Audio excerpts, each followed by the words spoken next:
క్రైస్తవ జన్మ పసిబిడ్డ తల్లి పాల కొరకు ఎలా తహతహలాడతాడో, ఎలా అపేక్షిస్తూ ఉంటాడో, ఎండిన భూమి వర్షం కొరకు ఎలా ఎదురు చూస్తాదో, నీటి వాగుల కొరకు దుప్పి ఎలా ఆశపడుతుందో, ప్రతి క్షణం దేవుని వాక్యం కొరకు నీ అంతరంగం ఆశపడాలి.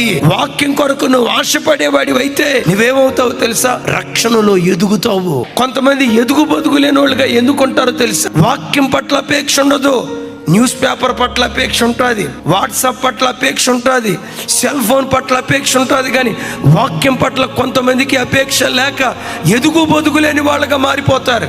సంగమా, నువ్వు ఎదగాలి, ఓడిన చోట నువ్వు గెలవాలి అంటే వాక్యం పట్ల నీకు అపేక్ష ఉండునుగాక.